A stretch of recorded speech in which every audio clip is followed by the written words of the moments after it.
The Town That Lost Its Name by Esther Magdalena Reed, used with permission. There was a town built at the edge of the known frontier where there wasn't supposed to be a town. There weren't even supposed to be people. The land didn't want them there. But human stubbornness endures. Mr. Henry Walcott, for whom the town was named, although it shouldn't have been, believed that a journey west sounded like cracking good fun, just the challenge for a novice pioneer like himself. He packed up and set off with all his possessions, including a wife and 3 sons. His friends, deceived by his gusto, unknowingly followed without so much as a map, a plan, or a prayer. He claimed he could hear the water buffalo, and by following their trails, migratory patterns, and mating calls, their journey would be met with ease, because, as everyone knows, water buffalo only live in fresh water, and where there's water, there's food. It wasn't until the party had crossed twice through the same mountain range, buried a baker's dozen, including Walcott's 2 younger sons, briefly resorted to cannibalism, run out of ammunition, and lost a collective 6 toes to frostbite, that Walcott learned there were no water buffalo in his part of the world. He took the news surprisingly well, considering, but he was the only one. Relying on an old brass compass, a family heirloom of no real significance, they descended past the base of the mountain, where the compass refused to point west and spun in pointless circles. Mr. Henry Walcott dropped dead on the spot from frustration, or dehydration, or a combination of the 2. His remaining son, George, for whom the town wasn't named but should have been, saw the endless expanse of land and opportunity, and couldn't, or more rightly wouldn't, go on. He figured it was as good a place as any to wait for death. And in that spirit, the town was founded. It was a small island surrounded by knee-high grass that swayed and rippled in every direction, a sea of off-gold, the kind immortalized by patriotic songs. A mountain stream lined with trees in sad huddles ran past the town. It would have been wrong to call it an oasis, although some did. It was a pocket of civilization, or as close to civilization as the frontier ever got. It was a town where nothing happened except surviving. In its initial construction, the town was built with a gallows at its edge. They'd planned to hang the body of Mr. Edwards, who'd been kicked to death by his horse, as a warning to all who might enter the town, but Mrs. Baker said it was morbid, and Mr. Edwards's brother, the other Mr. Edwards, thought it was dishonest. The gallows stood unused, beetles chewing through the support posts. When little Margaret Ann was baptized, officially giving the town a 12 children, the townsfolk decided the wood should be put to better use. They tore down the gallows and built a 1-room schoolhouse with a leaky roof in its place. The schoolteacher, Miss O'Connor, told herself that she didn't believe in omens or portents, and when no one else would fix the leaky roof, she took it upon herself to do so. With hammer and rope, she climbed to the top. No one saw her fall through the beetle-chewed wood, or could figure out how the rope had wrapped itself around her neck, but however it happened, the gallows had claimed its only victim. Mr. Castlerock thought he was a genius, a common symptom of insanity. He knew the future of finance was in the railroad, and he was going to get himself a piece of that action. He'd go down in history, buried in a solid gold coffin, if he built the center of the transcontinental railroad that joined the East and the West.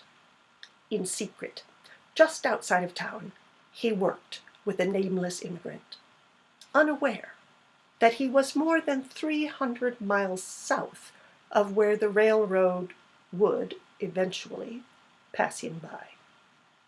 He'd already built 39 miles of track before he realized his costly mistake, leaving a stretch of unusable steel like a sutured wound on the earth. Iron never compressed under a train's weight. The track led from nowhere to nowhere.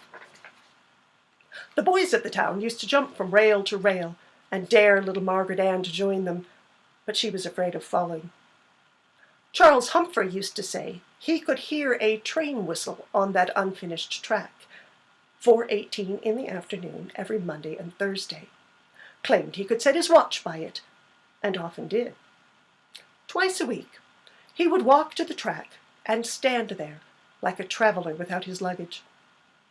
In the end, Charles's body was found laid across the rails. He would have looked peaceful if every bone in his body hadn't been forcibly broken. The official report said it was due to natural causes. He must have fallen. At night, the prairie wolves howled a lonely ballad in harmony with one another. But no one ever saw a wolf. They only saw what one could do to a herd. Just bones and panic left of their domesticated prey. A wolf hunter with a curly mustache and a big voice came to claim a great prize offered by some unnamed locals in exchange for the hides of the singing wolves. He wasn't the first, and he probably wasn't the last. He laid out poisoned meat in a large circle around the town, and the next morning found all the meat piled at its center, covered by dirt and wolf urine, a clear warning for hungry predators and a message for those foolhardy enough to hunt them. For months he drank restlessly at Miss Rita's through the night and laid traps all day long, losing more of his mind every morning when he found the traps sprung and the bottles empty. The last time anyone saw him, he was crouched on a roof, echoing the long, low cries of the wolves in the distance. The sound made little Margaret Ann worry that he might be a wolf in a clever disguise, so she watched him through her window on the nights when the moon was full enough to flood the plains with light.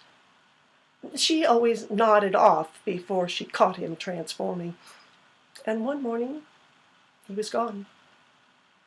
Some said he went back east to become a naturalist, arguing against the fur trade, arguing that animals had minds, arguing that he had seen their souls.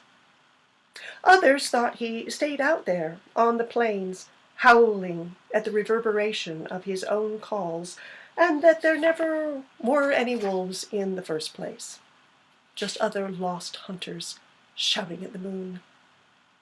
But most assumed he found the wolves, or maybe they found him first, and his bones were scattered through miles of desert, cracked open with the meat sucked out. There was a man that came by every couple of months on a perpetual pendulous path from east to west. He had feathers and beads and strips of leather woven into his long dark hair. When asked, he said he was a businessman, or sometimes a gypsy, or an Indian. Others called him a thief. Whatever his origin, he was nothing more than a man who'd lost his home, a traveler selling trinkets. He had bits and bobs, things that sparkled and entranced, magic talismans and curses, and more useful things like spigots and nails. He had a pet bird, a small yellow-breasted finch that whistled tunes for pennies or string. Little Margaret Ann used to give the bird the ribbons from her hair just to hear its call. The man's pockets were filled with beaches, and wherever he stood for long enough, he left a pile of sand behind, like a broken hourglass. The adults used to say he was magical, but what they really meant was mysterious. But in those days, that was the same thing. There was plenty of grazing land for the cattle, and the nearby ranches went through hands quickly. Young men full of pluck and vigor moved on to something more challenging, more comfortable, or more profitable. Most never stayed for long, and the cemetery was full of the rest. The last young man gored by a bull didn't live long once his organs were outside of his body. He spoke English with a thick accent that no one could place but had traveled with him from the far side of the ocean. He seemed surprised by how much blood there was, surprised that it had all, until recently, fit inside him. He used his last words to say that the bull had the disapproving eyes of his father. But the priest, Father Edwards, didn't know what that meant and kept it to himself. The surviving ranch hands killed the bull and served it hot with gravy the next Sunday after church. Father Edwards, with his pencil fingers, couldn't find the stomach to eat, dwelling on the man's last words. And little Margaret Ann nearly choked on a finger bone that had found its way inexplicably into her portion. Everyone had the good sense not to tell her it was human, and that no one had any idea where it had come from, as the dead man had been buried with all 10. Brian put the bull's skull on the dead man's grave, where the earth was still freshly dug, with poetic sentiment, where it sank into the ground and took root. No one could pull it up again, so they left it as a marker in place of a tombstone. It was decided at a town meeting that Mrs. Conrad should rightly be called the Widow Conrad, because no one knew what had happened to her husband, but he was as good as dead. At the time when they decided she was to be the Widow Conrad, Mr. Conrad had been gone for 3 years, and they figured it was better for everyone to just move on. He, the probably late Mr. Conrad, went off to find fame and fortune when Mrs. Conrad was too weak to travel. He'd promised to write and to see their child turn 1, but the baby girl died, and Mr. Conrad never wrote. Mr. Bell, an eel of a man, who tended cattle and who spat tobacco to punctuate his point, said that Mr. Conrad probably found some sisters named Fame and Fortune, and was too busy entertaining them to look for gold or remember such trivial things as a young wife, unless he'd drunk himself to death on the first night. No one wanted to agree with Mr. Bell in public, but the vote passed unanimously. In the mind of the town, Mr. Conrad was never returning. The Widow Conrad didn't remarry, and sat on her porch, in a rocking chair that had an uneven runner that made the whole chair wobble, telling stories without ends to little Margaret Ann, and knitting baby blankets out of twigs and tumbleweed and cactus spines, because there wasn't any wool. No one ever struck it rich. That only happened elsewhere. But that's not to say there wasn't any gold. It trickled down in flakes from a peak too distant to be seen. Old Man Fletcher was a prospector by trade who'd once dreamed of making it to the coast. With the thick, calloused hands of a real man and knees that needed replacing, he spent every day up to his waist in the freezing river water, shifting the dirt side to side in a small pan, intent on his work. Years ago, farther back than anyone could care to remember, back when Old Man Fletcher was much younger, small fish began to peck at his legs, stripping off his numb flesh. He filled the missing chunks with his gold flakes, malleable with the heat from his hands. Every day, Old Man Fletcher lost a little of himself, and every night he replaced it with the gold he'd found. Over time, his legs became more metal than flesh, each leg worth more than his land, each leg weighing him down, so he limped from his house to the river every morning. When the sun reached its peak, Old Man Fletcher could be seen sitting on a rock at the river's center, eating turkey sandwiches and warming his legs, his homemade repairs glinting in the sunlight like fireflies. Ian, who was not much brighter than a candle, and had once set the church on fire with one, used to fish downstream from Old Man Fletcher, because he thought that women liked a man who could provide. In 10 years, they never shared a word, and only a scarce nod. Ian would only catch a few fish from time to time, and although it didn't attract the ladies, it didn't stop him from trying. One night in his bed, he came to the sudden realization that the fish had grown to like eating Old Man Fletcher and didn't care much for worms.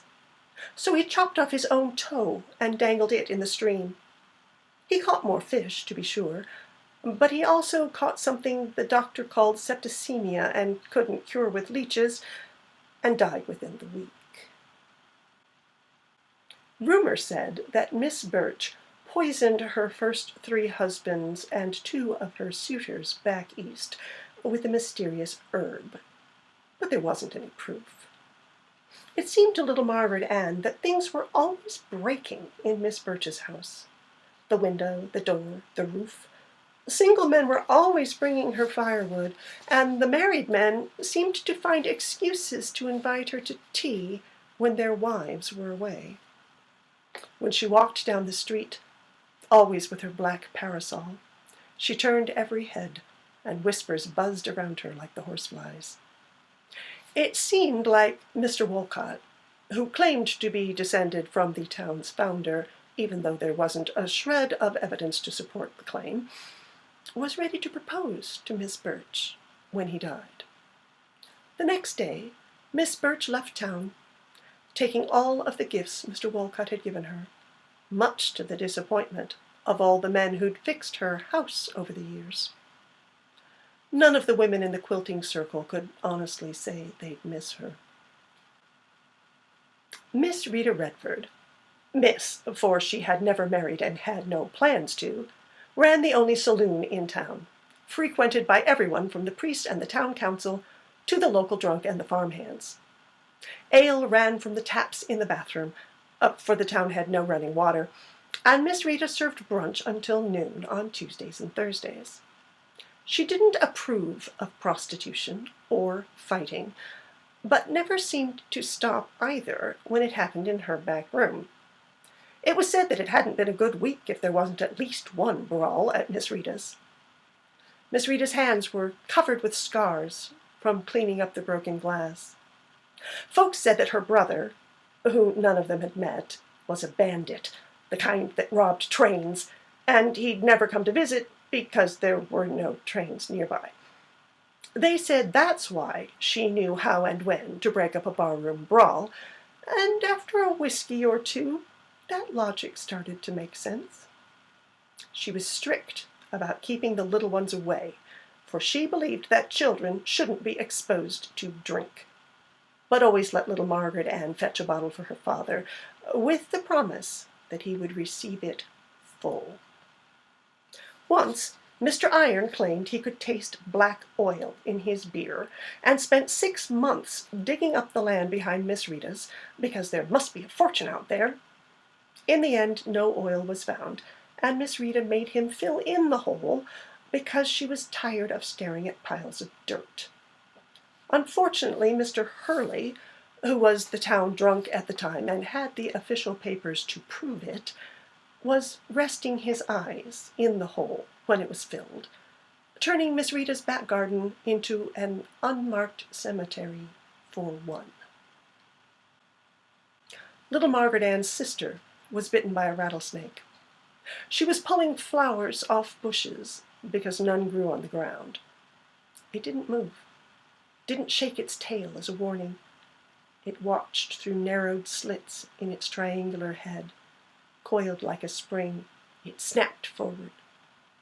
They found her with 2 holes in her ankle, and the snake draped decoratively over her waist like a belt. Both were dead. She, bloated, the snake, dried. They buried little Margaret Ann's sister in the patch of ground behind the church. They laid her between her Aunt Phyllis and Mr. Martin, the cobbler, who died in a horrible accident while making shoes. The service for her was short and unceremonious. Father Edwards quoted a few lines of scripture that he felt were appropriate. Little Margaret Ann's mother cried into a handkerchief, and little Margaret Ann's father kept a face of granite while sipping from a bottle. Little Margaret Ann took it upon herself to put her sister's favorite cornhusk doll in the coffin before the lid was hammered on. The cowboys and the farmhands didn't carry weapons. Guns tended to misfire and spook the animals. Stray bullets could hit workers or the much more valuable livestock. The last man foolish enough to strut around with a loaded piece died slowly with the lead spreading through his stomach and veins. He'd been a prize shooter, or so he said. His gun was named Leona, and his pride prevented him from going anywhere without her. The doctor didn't see any reason in trying to get the bullet out. The boy was dead anyhow. They didn't even move him from the field, just leaned him up against a fence post. He started to shiver, and someone lit a fire and cooked some beans for the other workers. Mrs. Harper brought them a tray of cornbread and some kind words. She coughed blood into her handkerchief, but the boys had been raised not to contradict a lady. They didn't leave his side until he was buried with Leona in his hand in an L-shaped coffin, on account of the rigor mortis, because they were as scared as he was. Someone remarked that if a bullet doesn't get you killed, a woman will, but usually consumption does the job. The priest, a man who called himself Father Edwards, knew everyone's secrets. Not because of confession. That tradition died out somewhere on the Atlantic. Father Edwards was one of the few literate men in town, and he had lovely curly penmanship, the kind they teach at Bible school. Anyone who wished to send a letter back home, those who had someone back home to write to, came to Father Edwards in his room behind the sanctuary. He would listen and write in quiet contemplation by the light of a dozen of candles, his face never revealing his inner judgments.